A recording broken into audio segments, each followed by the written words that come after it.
قالوا أجئتنا بالحق أم أنت من اللاعبين قال بل ربكم رب السماوات والأرض الذي فطرهن وأنا على ذلكم من الشاهدين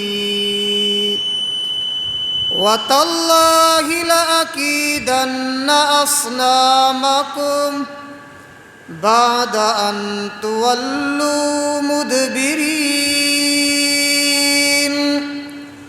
فجعلهم جذاذا إلا كبيرا لهم لعلهم إليه يرجعون قالوا من فعل هذا بآلهتنا إنه لمن الظالمين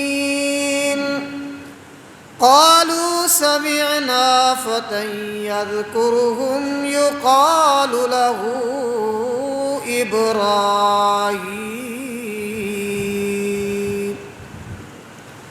قال النبي صلى الله عليه وسلم أشد الناس بلاء الأنبياء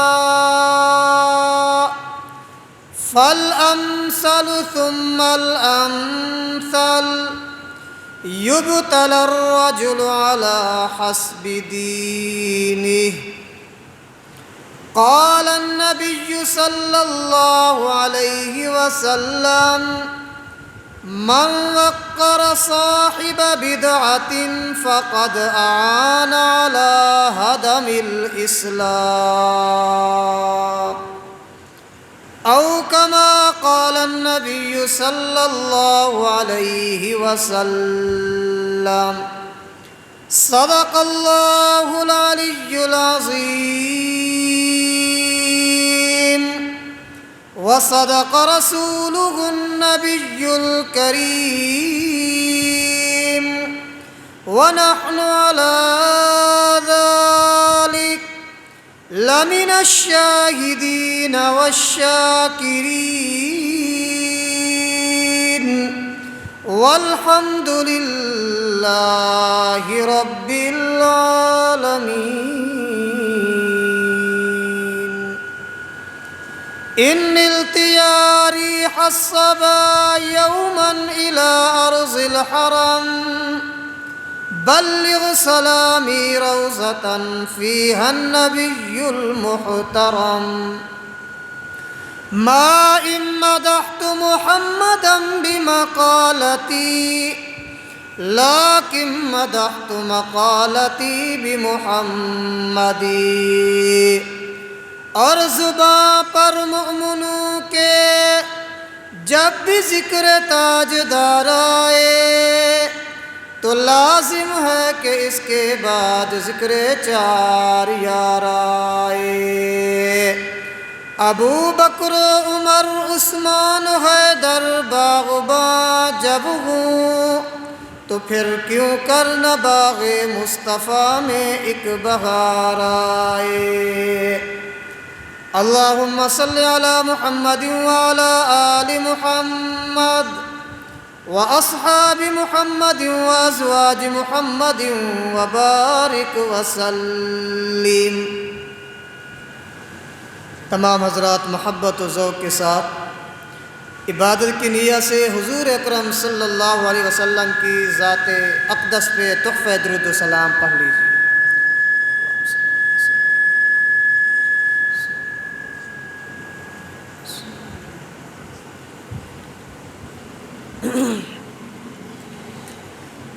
اللہ تبارک و تعالیٰ کی بے انتہا حمد و توصیف، سرور کائنات مفخر موجودات،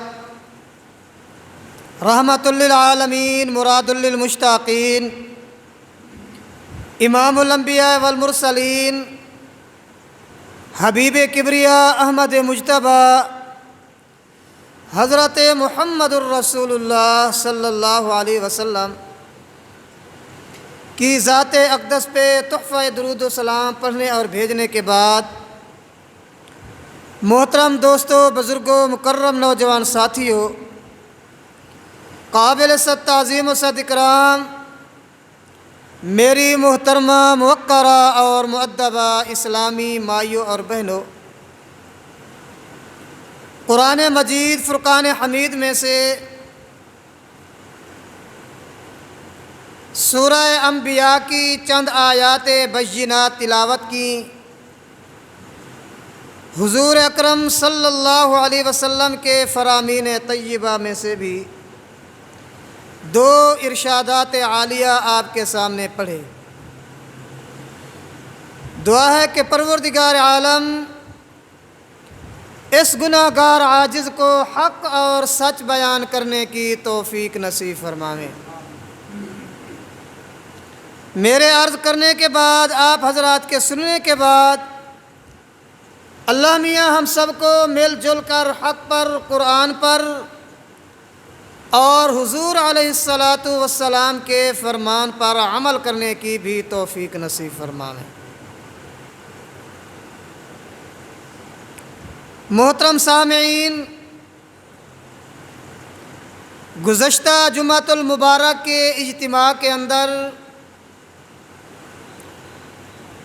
جد الانبیاء موحد اعظم حضرت سیدنا ابراہیم خلیل اللہ علیہ الصلاۃ والسلام کا ذکر خیر ہو رہا ہے۔ گزشتہ جمعۃ المبارک کے اجتماع کے اندر اللہ کے اس خلیل پیغمبر کی پیدائش اور پیدائش کے کچھ دنوں کے کچھ عرصہ کے ماں بعد کے حالات آپ کے سامنے ذکر ہوئے، جن میں سے ایک امتحان قوم کے سامنے جو آپ کا مناظرہ ہوا اس کا بھی ذکر خیر ہوا۔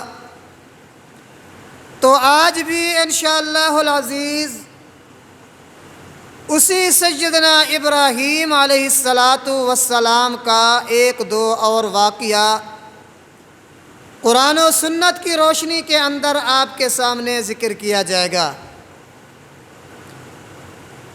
حضرت ابراہیم علیہ الصلاۃ والسلام اللہ کے نبی ہیں، ہر نبی قابل عزت ہے، قابل احترام ہے۔ اللہ پاک نے دنیا کے اندر 1,24,000 کم و بیش انبیاء کرام علیہم الصلاۃ والتسلیمات مبعوث فرمائے، سب کے سب شان والے، لیکن ان میں سے پھر جن کے اوپر اللہ پاک نے رسالت دی، جنہیں وہ پیغمبر تمام نبیوں سے زیادہ شان والے، ان میں سے بعض وہ پیغمبر ہیں جنہیں اولو العزم پیغمبر کہا جاتا ہے، جن میں سے حضرت جناب نوح علیہ الصلاۃ والسلام، حضرت جناب ابراہیم علیہ الصلاۃ والسلام، حضرت جناب موسیٰ کلیم علیہ الصلاۃ والسلام، حضرت جناب عیسیٰ روح اللہ علیہ السلام، اور نمبر 5 تیرے اور میرے محبوب حضرت محمد الرسول اللہ صلی اللہ علیہ وسلم۔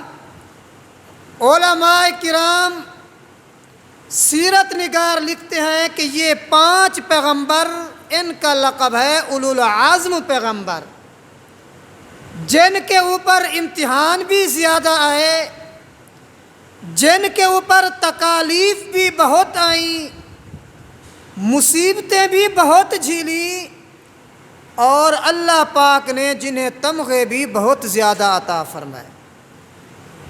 پھر ان 5 پیغمبروں اور رسولوں میں سے 2 پیغمبر عظیم ہیں، ایک تیرے اور میرے محبوب صلی اللہ علیہ وسلم، اور نمبر 2 حضرت جناب ابراہیم علیہ الصلاۃ والسلام۔ اور روئے زمین پر سب سے زیادہ مرتبہ بعد اللہ کے وہ تیرے اور میرے محبوب صلی اللہ علیہ وسلم کا ہے، اور حضور صلی اللہ علیہ وسلم کے بعد اگر روئے زمین پر کوئی اعلیٰ ہستی ہے، کوئی بلند ہستی ہے، کوئی اونچی شان کی مالک ہستی ہے، تو وہ حضرت سیدنا ابراہیم علیہ الصلاۃ والسلام۔ یار سپیکر دی آواز کو اونچی کر پر اتری جے خان اللہ سے آواز پہنچ جا رہا ہے۔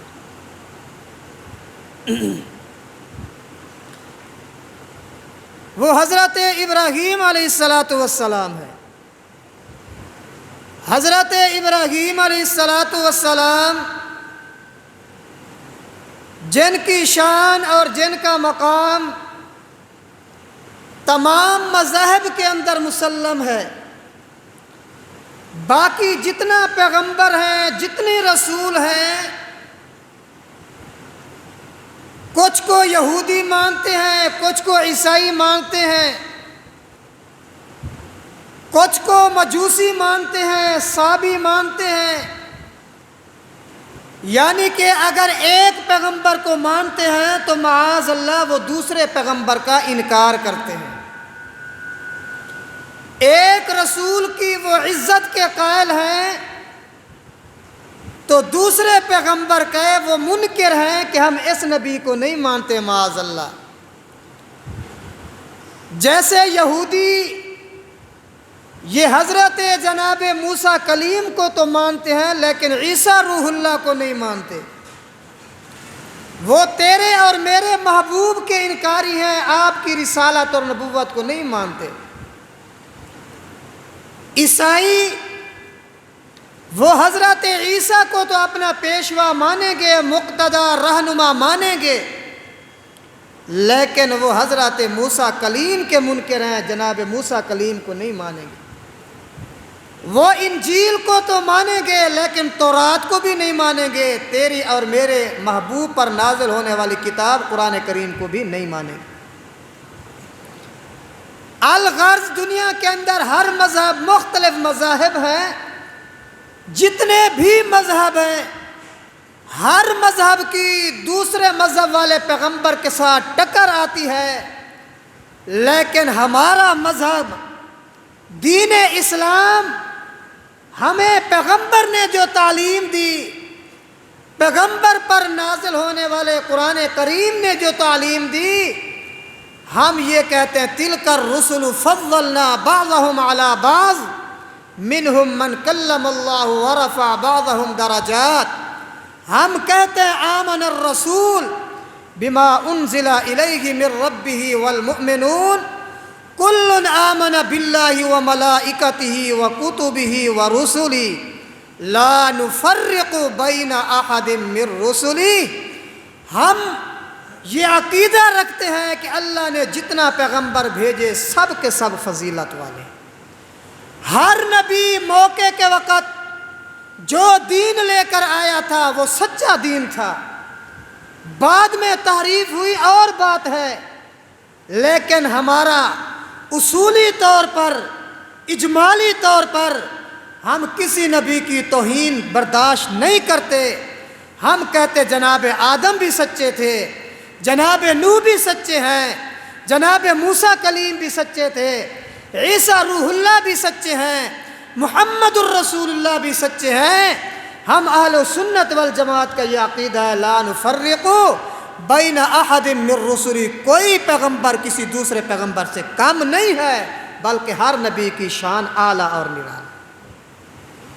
اور ویسے بھی ایک مسئلہ ہے، ایک بات ذہن میں رکھیں، جب نبوت کی تعریف کریں، انبیاء کی صف کو چھیڑیں یا انبیاء کے بعد صحابہ کا ذکر کریں، پھر یوں نہ کہیں کہ جناب ابو بکر کا مقام زیادہ ہے، عمر کا مقام کم ہے، عمر کا مقام زیادہ ہے، عثمان کا مقام کم ہے، علی المرتضیٰ کا مقام شان کم ہے۔ فرمایا کہ یوں نہ کہیں، جب انبیاء میں آئے میاں آدم علیہ السلام فضیلت میں کم ہے ہمارے نبی سے، نوح علیہ السلام فضیلت میں کم ہے ہمارے نبی سے، ابراہیم ہمارے نبی سے کم ہے۔ فرمایا کہ یہ کمی والی بات یہ عام انسان کے اندر پائی جاتی ہے، جب انبیاء کی بات آ جائے، جب صحابہ کی بات آ جائے، پھر یوں کہیں وہ فلاں صحابی فلاں سے اعلیٰ، فلاں صحابی فلاں سے اعلیٰ، فلاں صحابی فلاں سے اعلیٰ، حضرت علی فلاں سے اعلیٰ۔ فرمایا کہ اوپر کی طرف جانا ہے، جب انبیاء کی بات آ جائے پھر بھی یوں کہنا ہے ہمارے محبوب فلاں سے اعلیٰ ہیں، ہمارا محبوب فلاں سے اونچا ہے۔ یہ نہ کہیں کہ فلاں نبی مرتبے میں کم ہے، فلاں نبی مرتبے میں اور کم ہے۔ فرمایا کمی والی بات نہ نبوت میں آئے گی نہ صحابیت کے اندر آئے گی۔ جب بھی نبوت کا ذکر ہو اوپر کی طرف جانا ہے، فلاں نبی اتنا اونچا ہے، فلاں نبی کا یہ مقام ہے، فلاں نبی کا یہ مقام اونچا ہے۔ صحابہ میں آ جائیں، ابو بکر مقام، صدیق کا مقام اونچا ہے، عمر فاروق کی شان اعلیٰ ہے، عثمان ذی النورین کا مقام اعلیٰ ہے، علی المرتضیٰ اللہ کے شیر ہیں، ان کی تعریف کرنی ہے، ان کی تنقیص اور کمی نہیں کرنی۔ تو حضرت ابراہیم علیہ السلام کا یہ مقام اور مرتبہ ہے۔ جتنا بھی مذاہب ہیں، باقی ہر فرقہ دوسرے فرقے کے ساتھ ٹکرائے گا، ایک دوسرے کے نبی کی معاذ اللہ گستاخی کریں گے، لیکن حضرت ابراہیم ایک ایسے پیغمبر ہیں جہاں پر آ کر عیسائی بھی مل جاتے ہیں، جہاں پر آ کر نصرانی بھی مل جاتے ہیں، جہاں پر آ کر مجوسی بھی مل جاتے ہیں، جہاں پر آ کر فرمایا کہ یہودی بھی مل جاتے ہیں، چاند اور سورج کی پرستش کرنے والے بھی مل جاتے ہیں، آگ کی پرستش کرنے والے بھی مل جاتے ہیں، ہر پرستش کرنے والا جس جس کو بھی خدا مانے۔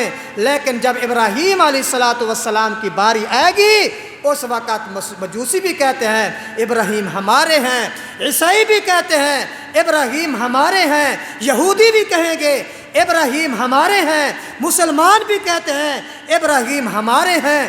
اب مذہب تو ہر کہہ رہا ہے میاں ابراہیم ہمارے بڑے ہیں، لیکن چلتے ہیں اللہ کے قرآن کے پاس، اللہ میاں ہر مذہب کہتا ہے ابراہیم ہمارے پیشوا مقتدا ہیں، ذرا آپ رہنمائی فرمائیں ابراہیم کن لوگوں کے بڑے ہیں؟ پروردگار عالم نے فرمایا ما کان ابراہیم یہودیا ولا نصرانیا۔ اللہ میاں فرماتے ہیں اے دنیا بھر کے انسانوں، اے آخری امت، آخری نبی کے کلمہ پڑھنے والوں، اس امت کے اندر بھی فرمایا یہودی بھی ہیں، عیسائی بھی ہیں، نصرانی بھی ہیں، ہر مذہب اس امت کے اندر موجود ہے۔ اب یہودی کہتے ہیں ابراہیم ہمارے گئے، ما کان ابراہیم یہودیا، یہودیوں کا دعویٰ ہے کہ ابراہیم ہمارے بڑے ہیں، ولا نصرانیہ، عیسائی اور نصرانی کہتے ہیں کہ ابراہیم ہمارے بڑے ہیں، مجوسی کہتے ہیں ابراہیم ہمارے بڑے ہیں، چاند کی پرستش کرنے والے کہتے ہیں ابراہیم ہمارے بڑے۔ فرمایا چاند، سورج اور ستاروں کی پوجا کرنے والے کہتے ہیں ابراہیم ہمارے گئے۔ اے میرے اللہ ذرا آپ مہربانی فرمائیں ہمارے اس اشکال کو دور فرمائیں، ابراہیم کن کے بڑے گئے؟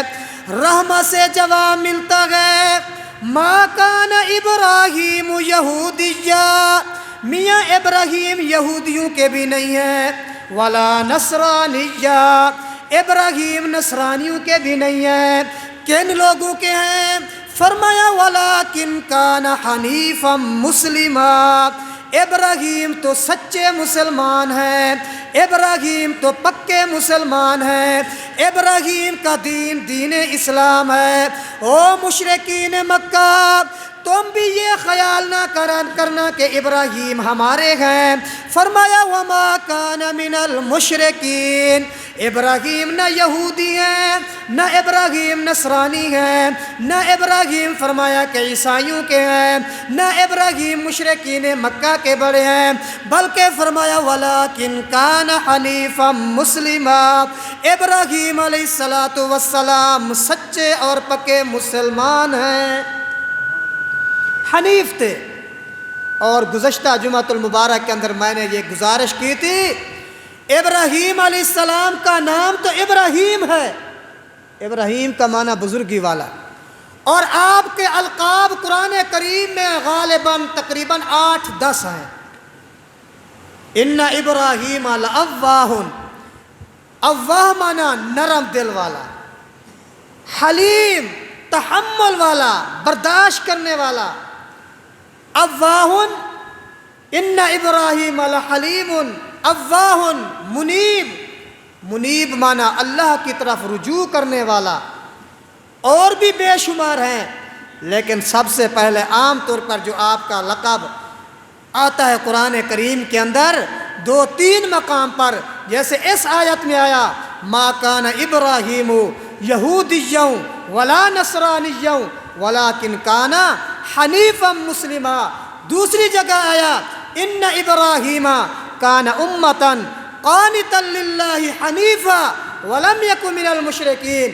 بار بار اللہ پاک یہی فرما رہے ہیں ابراہیم علیہ السلام یکسو پیغمبر تھے۔ حنیف کا معنی تو یکسو، یک طرفہ، دو طرفہ نہیں، دو رنگی نہیں، دو رنگی چھوڑ دے، یک رنگ ہو جا، سراسر موم ہو جا یا سنگ ہو جا۔ فرمایا دوغلی نسل نہیں بننا چاہیے، ایک آیا میاں ہم تمہارے ساتھ ہیں، دوسرا آیا میاں میں تو تیرا ساتھ ہوں، تیسرا آیا میاں ہم تمہارے ساتھ ہیں۔ فرمایا کہ یہ دو رنگی چھوڑ دے، جہاں دل کہے ایک کے ساتھ کھڑا ہو جا، پھر اسی کے ساتھ ڈٹ جا۔ اللہ کے پیغمبر نے گویا کہ تجھے اور مجھے یہ سبق دیا، وَلَٰكِنْ كَانَ حَنِيفًا۔ اللہ پاک فرماتے ہیں جیسے میرے پیغمبر حنیف تھے، اور دنیا بھر کے انسانوں تمہیں بھی چاہیے کہ تم حنیف بن جاؤ، یک طرفہ ہو جاؤ۔ یک طرفہ حنیف کا معنی کیا؟ خالص اللہ کی عبادت کرنے والا۔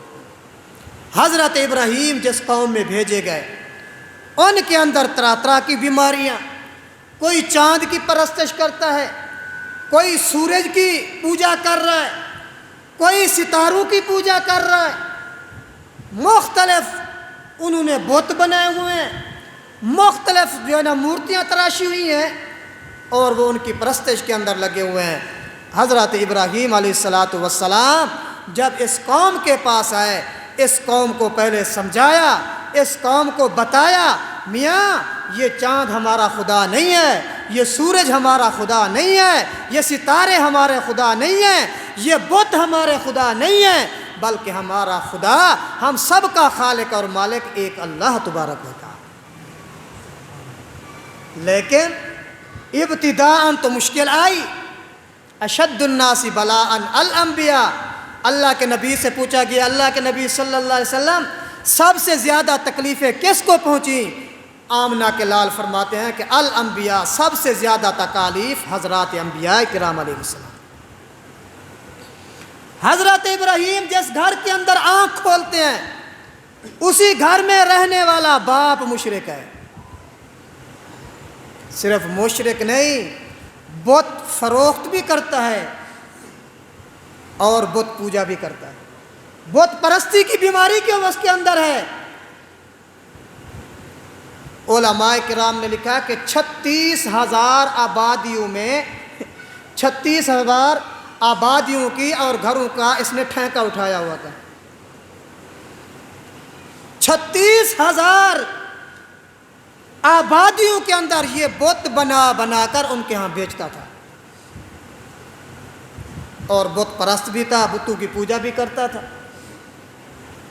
حضرت ابراہیم نے اس گھر کے اندر آنکھ جب کھولی تو سب سے پہلے دیکھا کہ باپ بھی مخالف۔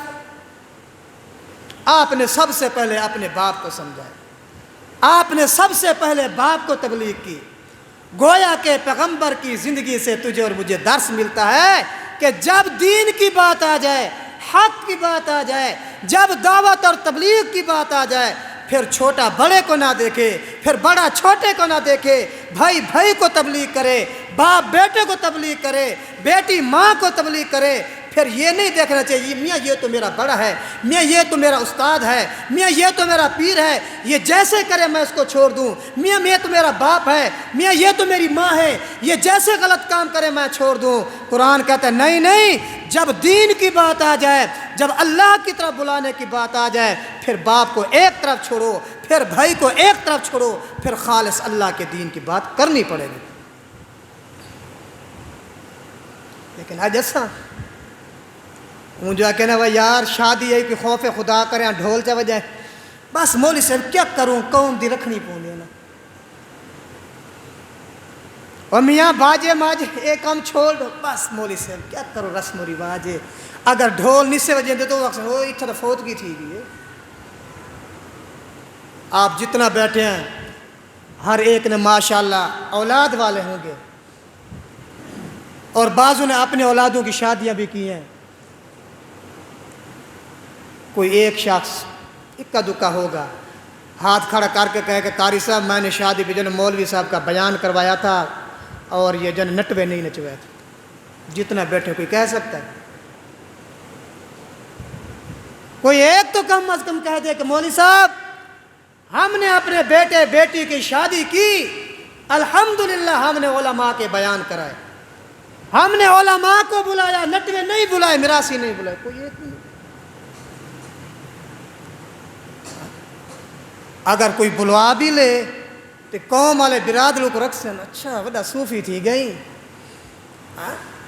وڈا نیک تھی گئی، آج کل تو شادی تو مولوی صاحب چا سجے، الٹا اس کو تانے، دین کے کام پہ الٹا تانے ملے۔ لیکن یہ قرآن کا فیصلہ ہے، محبوب علیہ الصلاۃ والسلام کی شریعت ہے، ابراہیم علیہ الصلاۃ والسلام بتلا رہے ہیں۔ دین کی بات آ جائے، فرمایا کہ پھر باپ کو نہ دیکھو، قوم برادری کو چھوڑو، پھر رسم و رواج کو چھوڑو، پھر خالصتاً اللہ کے دین کے اوپر جو ہے نا شریعت پر عمل کرو گے، دنیا میں بھی کامیاب ہو جاؤ گے اور آخرت بھی تمہاری اچھی بات۔ اللہ ہم سب کو دین والی زندگی گزارنے کی توفیق نصیب۔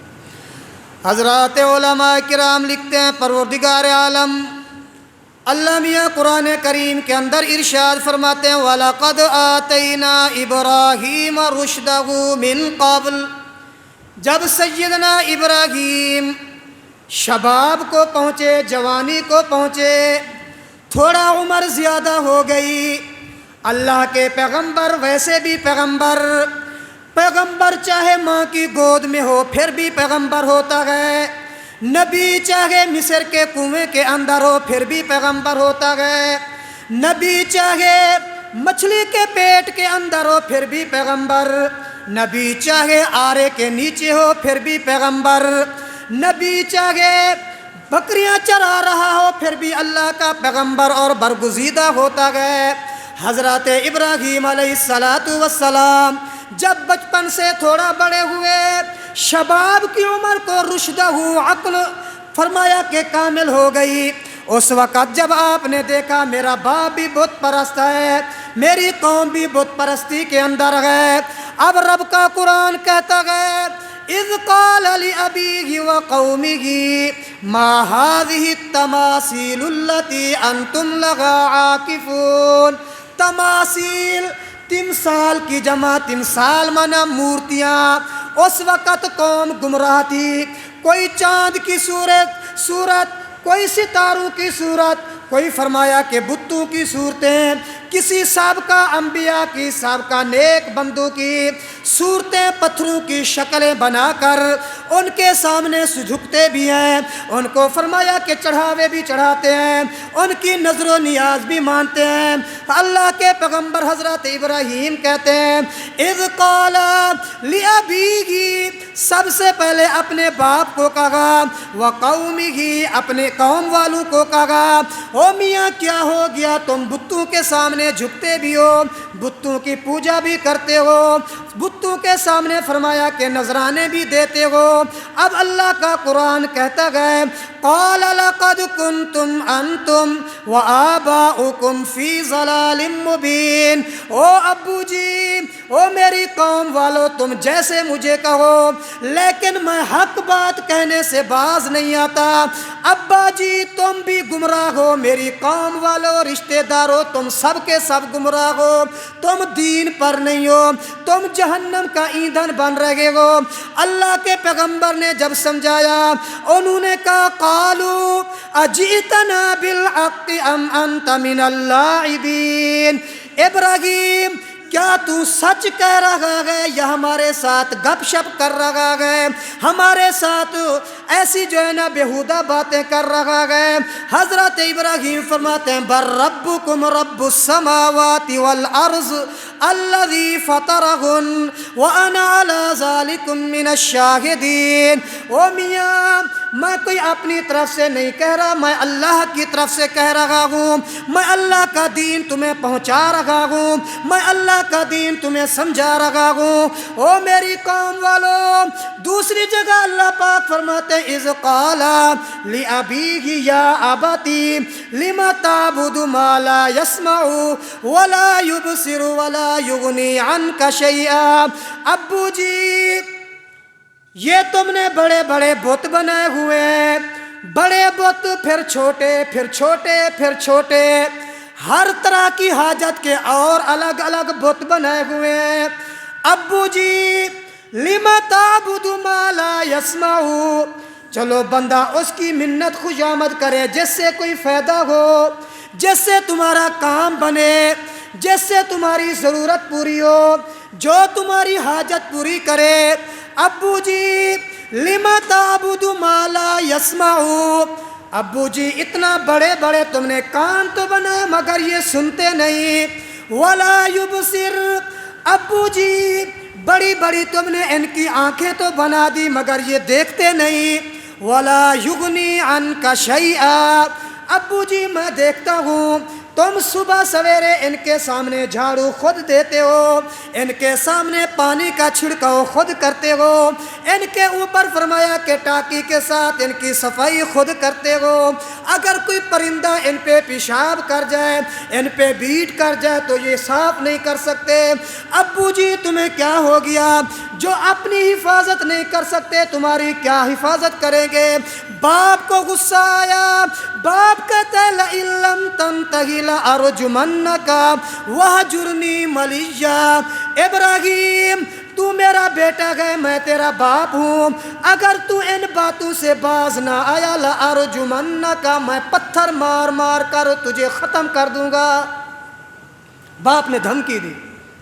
آزر نے, ابراہیم کے باپ نے بیٹے کو دھمکی دی.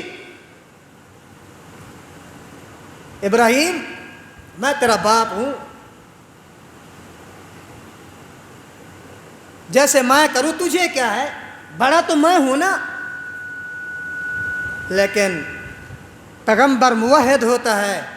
حضرت ابراہیم نے کہا کہ ابو جی تمہارا اور ہمارا بس صرف خونی رشتہ ہے, دینی رشتہ نہیں ہے, یہ نظام نہیں چلے گا.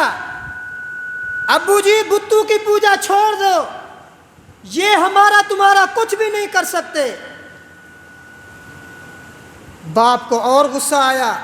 بالآخر چلتے چلتے درمیان کے اندر قوم والوں کا تہوار کا دن آ گیا, عید کا دن آ گیا. آزر نے باپ نے کہا کہ بیٹا ابراہیم کل ہماری خوشی کا دن ہے, عید کا دن ہے, تیاری کرو, کپڑے شپڑے جی میں آدھی پیا تو سے کپڑے شپڑے سیتی پہ سو. لیکن آج کل جڑی مہنگائی ہے کپڑے گھن سکتے ہیں, بس پرانے تو گزارا کرو سو. باپ نے کہا ابراہیم تیاری کرو, کل ہمارا تہوار ہے, عید کا دن ہے, خوشی کا دن ہے, میلہ ٹھیلا ہوگا, وہاں پر جو ہے نا ڈول گانے بجانے یہ چیزیں بھی ہوں گی, وہاں پر جو ہے نا ہر طرح کی آرائش ہوں گی, ناچنے والیاں بھی ہوں گی, اور وہاں پر مختلف چیزیں جب تم دیکھو گے تمہارے دل کو اچھی لگیں گی. اور یہ ہم کھانے پکائیں گے آج, طرح طرح کے کھانے پکائیں گے, یہ ہم اپنے بتوں کے سامنے رکھیں گے. بیٹا جب ہم واپس آئیں گے تو پھر یہ بابرکت ہو سن. تو سر جی مولوی صاحب یہ بابرکت چیز ہے, چلو ساکو دے چاہ. ہاں بھائی مولوی صاحب کوئی کسی چیز کو ہاتھ لگا دے, بھائی یہ برکت ہو جاتی ہے نا. ہاں لیکن ان کا کیا نظریہ تھا کہ بھائی بتوں کے سامنے چیزیں آج پکا کر حلوہ, گوشت, زردہ, پلا سارا کچھ بڑھا کے رکھی ہوئے سوں, کل وت ولسوں بکھے ودے سوں, محنت کر کر کے پھر واپسی آئیں گے, پھر یہ بابرکت بھی ہوں گی, پھر اٹھائیں گے کھائیں گے. الغرض بہت کچھ کہا. ابراہیم نے کہا چلو. دوسرے دن جو ہے نا سارے چل پڑے میلے پہ, ابراہیم بھی ساتھ ساتھ چل پڑے. جب راستے کے اندر گئے فنظر نظرۃ فی النجوم فقال انی سقیم. ابراہیم نے آسمان کی طرف دیکھا تو فرمانے لگے انی سقیم, میاں تو میں بیمار ہوں, میں تھوڑا بیمار ہوں, طبیعت تھوڑا ناساز ہے, میں تو نہیں جا سکتا. اور علماء نے لکھا ہے کہ 2 دن پہلے حضرت ابراہیم کی طبیعت ویسے بھی خراب تھی. انہوں نے کہا کہ میاں حضرت ابراہیم بیمار ہیں, اور اس وقت ایک یہ بھی ان کے اندر بیماری تھی, وہ کہتے تھے کہ کوئی بیماری ایسے ہوتے جو متعدی ہوتے دوسرے کو لگ, جیسے آج کل کرونا وائرس سے شکر ہوں ختم تھی گی, نہیں تو بندہ 10 وانڈا کھڑا ہوں. تو انہوں نے کہا میاں بیماری متعدی ہوتی ہے, لہٰذا ابراہیم کو یہاں چھوڑ دو. انہوں نے کہا بیمار تھی انہیں راستے. ابراہیم ٹھیک ہے آپ جائے, لیکن ابراہیم کے اندر تو کچھ اور تھا نا. ایک موقع پر کہا تھا وَتَاللَّهِ لَأَكِيدَنَّ أَصْنَامَكُمْ بَعْدَ أَن تُوَلُّوا مُدْبِرِينَ. جس طرح تمہاری چاند سورج ستاروں سے پرستش ختم کروائی ہے, قسم ہے اس اللہ کی, ایک دن تمہارے بتوں کا کام بھی تمام کروں گا. پہلے ان کو کہا تھا کہ تمہارے بتوں کا علاج کروں گا. قوم والے چل پڑے میلے پہ. ابراہیم علیہ السلام ڈٹھے, آج موقع ہے, کلہاڑا مونڈے تو رکھیں ٹر پہ. اہواز کے اندر یا جس جگہ پر بھی ان کا بڑا بت خانہ تھا وہاں پر چلے گئے.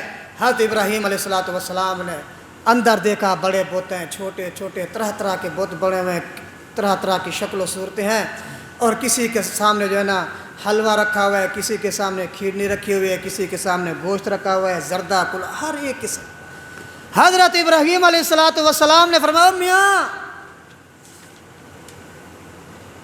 قرآن پڑھنا بھی ضروری ہے اور قرآن آپ کو دکھانا بھی ضروری ہے، تاکہ بات پکی ہو جائے کہ مولوی صاحب کوئی اپنی طرف سے بات نہیں کرتا، قرآن کریم سے بات کرتا۔ حضرت ابراہیم علیہ السلام ان سے پوچھنے لگے کہ میاں یہ تمہارے سامنے طرح طرح کے کھانے رکھے ہوئے ہیں، تم ان کو کھاتے کیوں نہیں؟ یہ مختلف قسم کی چیزیں تمہارے سامنے ہیں، تم ان کو کھاتے کیوں نہیں؟ وہ بولتے تو نہیں تھے۔ پھر حضرت ابراہیم علیہ السلام نے فرمایا کہ تم بولتے بھی نہیں، اچھا کہاڑا چاہتے نا تو بس پہلے کو شروع کی اتنا ایک دادا منہ ڈالا سٹے نے، دوجے کو لگا ان کا کان کپ سٹے نے، تیجا دا نک تروڑے نے، کہیں دا پیڑ دے کہیں دا منہ بال یعنی کہ ساروں کا تہس نہس کر دیا۔ اور جڑا وڈا بیٹھا ہے نا کلہاڑا چاہ کے انہیں منہ ڈگ رکھے۔ اب قوم جب واپس آئی، ایک دو دن خوشی کے اندر تھے اور دل کے اندر تھا واپسی جائیں گے، پھر جو ہے نا حلوے رکھے ہوئے ہیں، تمام چیزیں ہماری کھانے پینے کے رکھی ہوئی ہیں، واپسی جائیں گے کھائیں گے۔ اب اللہ کا قرآن فرماتا ہے، اللہ میاں فرماتے ہیں قالوا انت فعلت هذا بآلهتنا یا ابراہیم۔ جب قوم والے واپس آئے، برادری والے واپس آئے، بت خانے کے اندر گئے، میاں جائیں بابرکت چیزیں اٹھائیں اور کھائیں، لیکن جب اندر گئے تو اندر کوئی نظر نہ آیا، اندر بتوں کا تہس نہس چور و چور ہو چکے ہیں۔ ادھر دیکھتے ہیں جو سب سے بڑا بت ہے اس کے کاندھے کے اوپر کلہاڑا بھی موجود ہے۔ آپس میں ایک دوسرے کو کہتے ہیں میاں یہ کس نے کیا ہوگا ہمارے بتوں کے ساتھ، ہمارے خداؤں کے ساتھ، یہ گھنونی حرکت کس نے کی ہوگی؟ اتنے کے اندر کچھ لوگ کہنے لگے کہ میاں ہمیں تو لگتا ہے کہ یہ ابراہیم علیہ السلام کا کام ہے، کیونکہ ایک موقع پر انہوں نے کہا تھا کہ میں تمہارے بتوں کی خبر لوں گا، تمہارے بتوں کا کام تمام کروں گا۔ فرماتے ہیں کہ پھر حضرت ابراہیم علیہ السلام کے متعلق کہنے لگے سمعنا فتن، میاں ہم نے سنا ہے ایک بندے کا جس کا نام ابراہیم ہے، اس نے تمہارے بتوں کا کام تمام کیا ہوگا۔ بادشاہ وقت نے کہا، نمرود کہتے جلدی کرو ابراہیم کو بلا کر لے آؤ۔ حضرت ابراہیم آ گئے، نمرود کے سامنے کھڑے ہو گئے۔ نمرود پوچھتا ہے اَأَنْتَ فَعَلْتَ هَذَا بِآلِهَتِنَا یا ابراہیم، ابراہیم میاں سچ بتلا یہ ہمارا جو سارا نقصان ہوا یہ تم نے کیا گیا؟ اللہ کے پیغمبر فرماتے ہیں کبیرہم ھذا فاسألوہم ینطقون ان کانوا ینطقون، میرے سے کیا پوچھتے ہو، بڑے میاں جی سے پوچھو، جس نے اپنے کاندھے پہ کلہاڑا اٹھا رکھا ہے ذرا اس سے پوچھو۔ برادری والے کیا کہتے ہیں ثم نکسوا علی رؤوسہم لقد علمت ما ہؤلاء ینطقون، ابراہیم میاں تمہیں تو پتہ ہے کہ یہ نہ بول سکتے ہیں، نہ بات کر سکتے ہیں، نہ دیکھ سکتے ہیں۔ آپ نے فرمایا اف لکم ولما تعبدون من دون اللہ، افسوس ہے جو نہ بول سکتے ہیں نہ بات کر سکتے ہیں، تم ان لوگوں کی بت پوجا اور بت پرستی کرتے ہو۔ ابراہیم نے انہیں نک کر سکتے تو کوئی شرم نہیں آدھی، حیا نہیں آدھی، جڑے اپنے پیریں تے خود نہیں کھڑے تھی سکتے، جو اپنی حفاظت خود نہیں کر سکتے، کسی کا ناک ٹوٹا ہوا ہے، کسی کا بازو کٹا ہوا ہے، کسی کا پاؤں کٹا ہوا ہے، کسی کی گردن اتری ہوئی ہے، کسی کی آنکھیں نکلی ہوئی ہیں، یہ خود اپنی حفاظت نہیں کر سکتے تو تمہاری کیا حفاظت؟ لیکن یہ تو ابد سے آ رہا ہے نا، دلیل کا جواب کوئی دلیل سے نہیں دیتا۔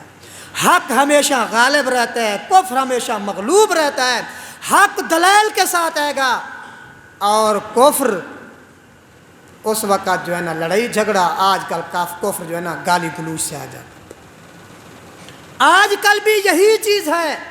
حق ہمیشہ قرآن سے حدیث سے دلائل دے گا، لیکن آگے والا دلائل نہیں ہوں گے، پھر وہ آگے والا گالی گلوچ پہ شروع ہو جائے گا۔ غلط قسم کی باتوں پہ شروع ہو جائے گا، جھگڑا فساد پہ شروع ہو جائے گا۔ جب مناظرے کے اندر، مباحثے کے اندر انسان بے بس ہونے لگتا ہے تو اس کی آگے یہی عادت ہوتی ہے کہ وہ گالی گلوچ دینا شروع کر دے۔ تو نمرود نے جب یہ دیکھا، انہوں نے کہا یار یہ تو اور بھی ہمارا برا ہو گیا، سارے خدا سارے کٹے پہ ہیں، ان کی تباہی ہو گئی ہے، لہٰذا اگر اپنی عزت رکھواتے ہو، قوم سے کہا اگر اپنی شان اپنے بتوں کی کچھ نہ کچھ رکھواتے ہو نا تو پھر ایسا کرو معاذ اللہ ابراہیم کو جو ہے نا آگ میں ڈالو، ابراہیم علیہ السلام کو آگ میں ڈالو۔ قوم تیار ہو گئی۔ نزہۃ المجالس والے بزرگ لکھتے ہیں 40 ہاتھ اونچا گہرا اور 80 ہاتھ گہرا اور 40 ہاتھ چوڑا انہوں نے ایک گڑھا کھودا، اس کے اندر لکڑیاں جمع کرتے رہے، ہر شخص جمع کرتا رہا، حتیٰ کہ لکھا ہے کہ اگر کوئی عورت کو بیماری ہوتی وہ نظر مانتی، اگر میں ٹھیک ہو گئی تو معاذ اللہ ابراہیم علیہ السلام کے لیے لکڑیاں جمع کروں گی، جو اس کا جو بھی کام ہوتا وہ نظر مانتے، نیاز مانتے، ہمارا کام ہو گیا تو ہم ابراہیم کے لیے معاذ اللہ لکڑیاں جمع کریں گے۔ الغرض لکڑیاں جمع ہو گئی، آگ جلائی گئی، کئی دنوں تک وہ آگ جلتی رہی، اتنا بلند آگ تھی، فرمایا کہ اس سے پہلے نہ اس طرح کی آگ جلے گی نہ قیامت تک اس کے بعد کوئی آگ جلے جائے۔ اوپر سے تو درکنار دائیں بائیں سے بھی کوئی پرندہ نہیں گزر سکتا تھا، اتنی تیز آگ جلے گئی۔ جب ڈالنے کی باری آئی 2-4 بندے آئے، انہوں نے کہا کہ میاں اب کیسے ڈالیں، دھکا بھی نہیں دے سکتے، اللہ کے پیغمبر ہیں، اب کیسے ڈالیں؟ تو ایک شخص تھا جو کافر تھا، حیزن جس کا نام لکھا ہے، اس نے کہا کہ میاں ایک جھولا تیار کرو، جھولے کے اندر بٹھا کر پھر جو ہے نا جھولا جھلاؤ گے، جب یہ آگ کے اوپر جائے تو ادھر سے رسے کاٹ دو گے، اللہ کے پیغمبر آدمی۔ اور لکھا ہے کہ اس نے جب یہ باتیں کی اللہ پاک نے اسی وقت اس کو زمین کے اندر تباہ اور برباد کر دیا، اور آج تک یہ زمین میں جا رہا ہے، قیامت تک جاتا رہے گا، دھنستا رہے گا۔ الغرض انہوں نے پھر پنگھوڑا تیار کیا، اس کے اندر اللہ کے پیغمبر کو بٹھایا، 4 آدمی آئے، 10 آئے، پنگھوڑا نہ ہلا۔ الغرض 200 بندہ آ کر انہوں نے زور لگایا، حضرت ابراہیم مسکرا کر فرماتے تمہارا کام نہیں ہے، اچھا ایسا کرو اگر مجھے ڈالنا بھی چاہتے ہو تو بسم اللہ الرحمن الرحیم پڑھ کر مجھے ڈالو گے، پھر تمہارا کام ہوگا۔ انہوں نے تو مذاق میں بسم اللہ الرحمن الرحیم پڑھا، جھولا اڑ پڑا، بالآخر حضرت پیغمبر ابراہیم علیہ السلام آگ کے اندر 7 دن، بعض نے لکھا 40 یا 50 دن اللہ کے پیغمبر اسی آگ کے اندر رہے۔ اور نمرود روزانہ اپنے محل سے اٹھ کر دیکھتا تھا، ہاں میاں دیکھو ابراہیم ختم ہو گئے۔ 7 دن کے بعد جب اس نے دیکھا آگ اب ختم ہو چکی ہے، ابراہیم تو جل گئے ہوں گے، لیکن دیکھا کہ آگ کے اندر حضرت ابراہیم کے اردا گرد جو ہے نا وہ گلستان بنے ہوئے ہیں، اردا گرد باغیچے اور چمن لگے ہوئے ہیں، میٹھا چشمہ بھی وہاں پہ موجود ہے۔ روزانہ حضرت جبرائیل آتے ہیں، حضرت میکائیل آتے ہیں، طرح طرح کے پیغمبر آتے ہیں، کوئی جنت سے کھانا لا رہا ہے، کوئی جنت سے لباس لا رہا ہے، کوئی جنت کی اور نعمتیں لا رہا ہے۔ حضرت ابراہیم کو اس حال میں دے کر نمرود کی زبان سے بھی نکل پڑا، نعم الرب ربک یا ابراہیم، ابراہیم تیرا رب بھی بڑا اعلیٰ اور نرالا رب۔ ابراہیم پھر باہر آ گئے، بات کم ہوا کہ نمرود کلمہ پر، دعوت و تبلیغ کا کام تو چھوڑنا نہیں ہے نا، پھر وہی دعوت دی۔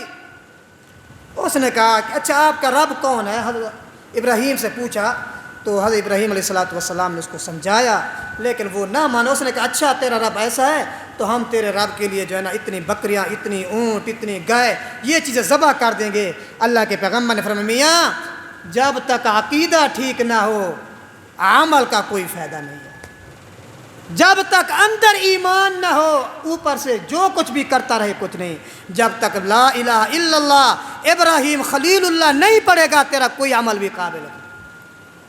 اس نے کہا معاذ اللہ، اچھا میں تمہارے رب کے ساتھ جو آگے پھر قوم بیٹھی ہوئی تھی، قوم نے اور دھمکایا اور جو ہے نا ابھارا نمرود کو کہ ہون تک ساکو سجدے کروائے نہیں اپنے تے مرے ہون تو ڈر گئی، ابھی ڈرنا نہیں ہے، تکڑا تھی وہاں۔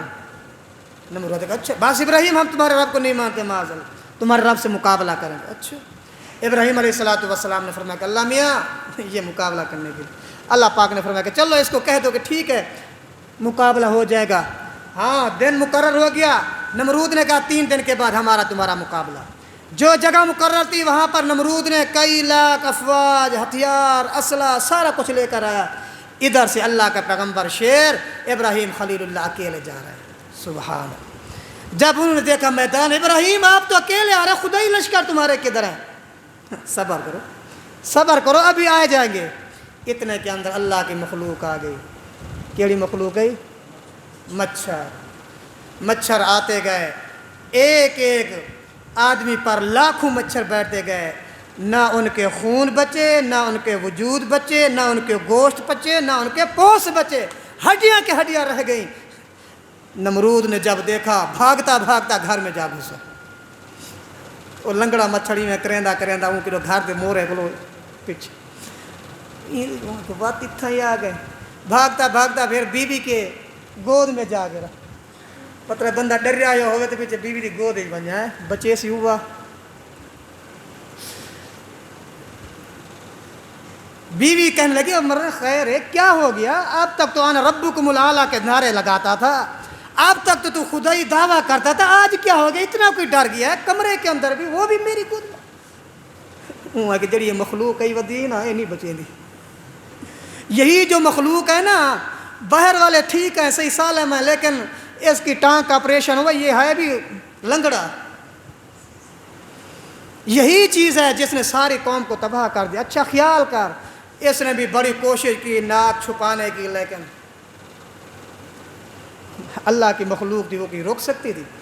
عذاب اللہ کو کوئی روک نہیں سکتا. جب اللہ کا عذاب آ جاتا ہے، اس کی پکڑ میں جو آ جاتا ہے، ان بطش ربک لشدید، پھر کوئی چھڑوا بھی نہیں سکتا. بالآخر یہ مچھر اس کے ناک کے اندر. پھر پہلے لوگ آتے تھے سجدہ کر کے آتے تھے، ہاں سارا کچھ کر کے جھونک کر آتے تھے نمرود کے پاس. لیکن پھر کیا ہوا؟ پھر جو بھی آتا تھا 10 کھلے اس کے سر میں مارتا تھا، پھر آتا تھا. الغرض 40-50 دن اسی حالت کے اندر تڑپتا رہا.